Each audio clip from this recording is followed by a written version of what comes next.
Hello guys! Magandang tanghali po sa ating lahat. So, ito na naman ang inyong Nona Adventure. So, ngayon ay gagawa pala tayo ng ham pasta ala Nona.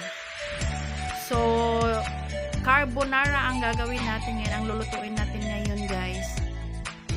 So, ayan, tingnan nyo kung paano ko niluto ang aking ham carbonara. So, ipapakita ko pala sa inyo kung ano yung mga ingredients rather na inilagay ko. So, yan, naghiwa tayo ng mushroom at saka ham. And, mayroon din tayo dito, yan, ham. Meron tayong minced garlic, yan, yung mushroom, tsaka butter, yung igigisa natin dyan. Naglagay lang tayo ng kaunting oil dyan. Mayroon tayo ditong white cream, mayroon tayong Nestle cream, at saka yung carbonara white sauce cream. Ayan. So, yan yung mga ingredients gagamitin ko. Mayroon din pala akong nilagay na evaporated milk at saka condensed milk. Kunting-kunti lang. Depende lang sa inyong panglasa. At saka naglalagay din tayo dyan ng cream mushroom. Yan yung nilagay kong liquid dyan sa aking sarsa para sa aking ham carbonara. So, unang-una guys, maglalagay tayo ng kaunting mantika. Ayan, konti lang. Huwag masyadong marami.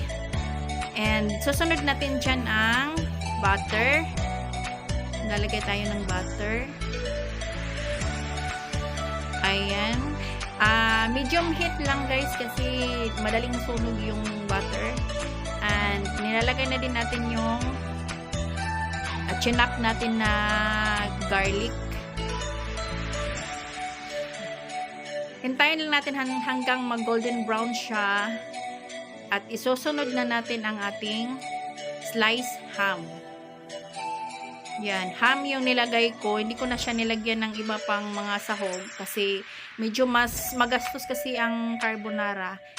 So, kung gusto nyo, simpleng-simple lang at saka hindi masyadong mahal yung gagastusin nyo, ham lang yung gagamitin nyo. Doon na lang, babawi na lang kayo doon sa lasa, guys. So, ayan, lalagay na natin ang sliced mushroom. Ako na nag-slice kasi buo yung nabili ko. Ayan na. Nilagay ko na dyan yung mga ibang sangkap. Yung pampalasa, yung cream, yung white sauce, at saka iba pang mga pampalasa dyan. Hinahalo ko na siya lahat. So, ayan. So, isusunod na natin ang pasta, of course. Yung carbonara pasta. Yung ginamit ko pala dyan, guys, is 400 grams na carbonara pasta para sa mga ingredients na pinapakita ko sa inyo kanina. Ayan. So, halo-haluin lang natin. Hindi ko masyadong niluto yung pasta, guys, kasi pag inalagay na natin siya sa sauce, para hindi siya ma-overcook or medyo lata or parang nakakaano kainin. Kayo na ang umintindi dyan guys. Basta wag nyo masyadong lutuin yung pasta kasi lulutuin nyo pa yan hanggang sa magtuyo yung ating sauce dyan sa pasta. So ayan na guys ang ating finished product. So magpi-plating na tayo guys. Ganyan ang style ko sa pag-plating. Nero-roll ko lang sa foam. Itong yung ginagamit ko. Yung iba kasi pinapaikot-ikot nila doon sa may plato. Yung sa akin, rinoroll ko siya gamit yung tong. Ayan. So, ganyan ang pag-plating ko. Ayan. So, tapos na siya.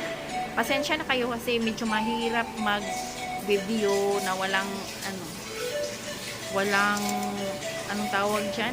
Mahirap kasi mag-video pag walang tripod na hawakan ko lang. So, ayan na ang ating finished product.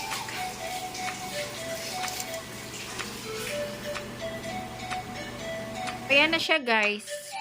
Nilagyan na natin ng parsley at saka yung parmesan cheese at naglagay din tayo dyan ng din tayo dyan ng toasted bread para may pares yung yung pasta natin. So, ayan na. Hindi ko na din naipakita pala sa inyo yung ginawa kong open face sandwich at saka yung closed sandwich ko. So, ayan. Ano ko lang yan. Yung sariling version ko lang yung open sandwich ko. Ako lang ang nakakaalam kung ano yung mga nilagay ko dyan. So, ito na pala yung pasta natin. Ang sarap-sarap tingnan, di ba, guys? So, kung gusto nyong gumawa dyan, gumawa na rin kayo. Simpleng-simple lang at saka masarap. Depende sa inyo yan kung gaano nyo ginawa yung pasta ninyo para sumarap. So, yung mga ibang kasama ko din naman, yan yung mga ginawa nila. Yan yung kanilang pasta. Iba-iba kami ng ginawa. Yan yung closed sandwich nila. Yan yung open sandwich nila. Ayan. So, yun lang guys. I hope you see you again on another video. I hope you like it. And don't forget to subscribe my channel. Like, share, and bell all. Thank you. Bye-bye for now.